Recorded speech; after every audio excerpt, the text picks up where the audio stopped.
சந்திரகிரி அருகே முன்விரோதத்தில் முன்னாள் ஊராட்சித் தலைவியின் கணவர் லாரி ஏற்றி கொலை செய்யப்பட்ட சம்பவத்தில் ஒருவரை போலீசார் கைது செய்துள்ளனர். திமுக பிரமுகர் உட்பட மேலும் 3 பேரை தேடி வருகின்றனர். தூத்துக்குடி மாவட்டம் கொல்லம்பருப்பு கிராமத்தைச் சேர்ந்தவர் முத்து பாலகிருஷ்ணன்.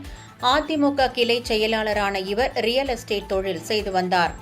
இவரது மனைவி வள்ளியம்மாள் கடந்த 1996ஆம் ஆண்டு முதல் 2001ஆம் ஆண்டு வரை ஊராட்சித் தலைவராக பதவி வகித்துள்ளார். தற்போது அதே ஊரைச் சேர்ந்த திமுக பிரமுகர் கருணாகரனின் மனைவி கௌரி கொல்லம்பருப்பு ஊராட்சி தலைவியாக பதவி வகித்து வருகிறார்.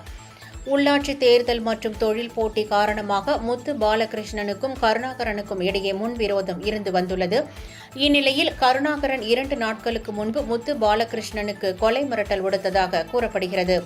இதனிடையே நேற்று காலை முத்து பாலகிருஷ்ணன் தனது இருசக்கர வாகனத்தில் சந்திரகிரி அருகே வந்து கொண்டிருந்தபோது எதிரே வந்த டிப்பர் லாரி ஒன்று இருசக்கர வாகனத்தின் மீது மோதியதில் முத்து பாலகிருஷ்ணன் சம்பவ இடத்திலேயே பரிதாபமாக உயிரிழந்தார்.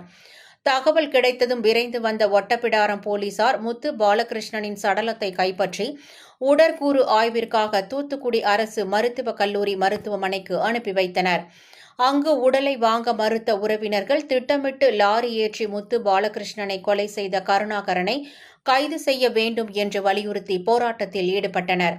இதனைத் தொடர்ந்து விபத்தை ஏற்படுத்திய லாரி ஓட்டுநர் சவுந்தரராஜனை போலீசார் கைது செய்து விசாரணை மேற்கொண்டபோது தேர்தல் முன்பகை காரணமாக கருணாகரன் சதித்திட்டம் தீட்டி முத்து பாலகிருஷ்ணனை கொலை செய்தது தெரியவந்தது. இதையடுத்து கருணாகரன், மகேஷ், கற்பகராஜ் ஆகியோரை போலீசார் தேடி வருகின்றனர்.